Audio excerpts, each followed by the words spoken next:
It's hot right now. If you're watching this indoors and it's uncomfortable, you probably have a fan running. Here's what nobody tells you. Under the right conditions, that fan isn't cooling you down, it's speeding up the process that kills you. To understand why, you need to understand how your body actually cools itself, and most people get this wrong. It's not sweating. Sweating is just delivery.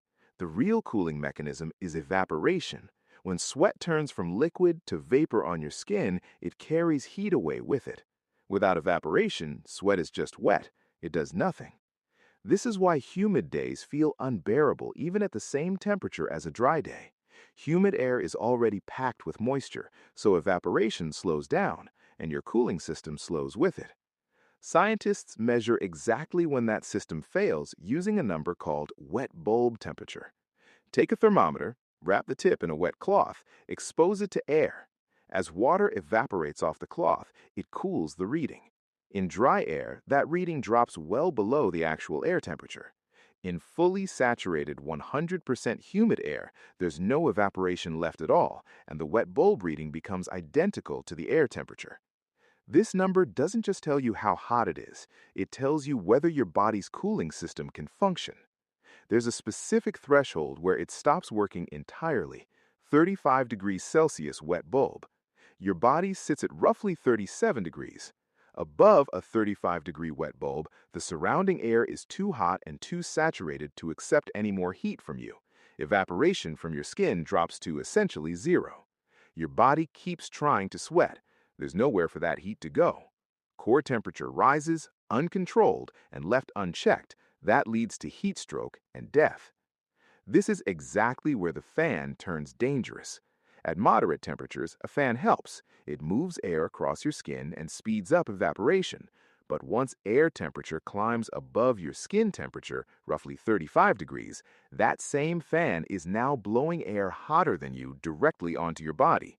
You start absorbing heat from the moving air instead of losing it. The fan becomes a convection heater pointed at you.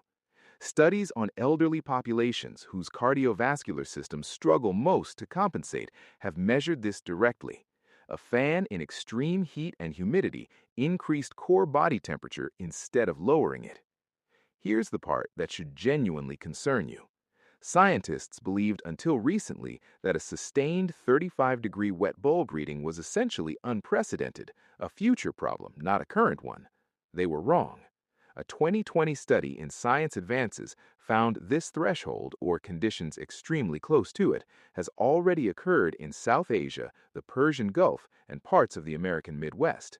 In 2015, the Persian Gulf city of Bandar Mahashar recorded a wet bulb temperature of roughly 34.6 degrees, alongside an air temperature of 46 degrees, conditions sitting right at the edge of what a human body can survive. People lived there. People were outside.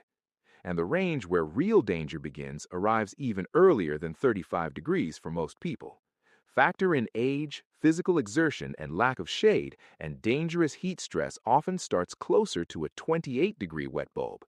That's the range responsible for the majority of heat-related deaths worldwide, not the extreme 35-degree ceiling, but the wide, increasingly common territory below it. So the fan itself was never the problem. The problem is that the conditions where a fan stops helping and starts harming now exist on this planet, and they're becoming more common every year, while almost nobody has ever heard of the one number that actually predicts it. 35 degrees wet bulb. Below it, your body can still fight. Above it, no water, no shade, no fan changes the outcome.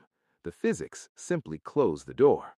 So the next time it's hot, and right now, somewhere it very much is, and you reach for that fan, you'll know exactly what it can do for you and exactly where it stops.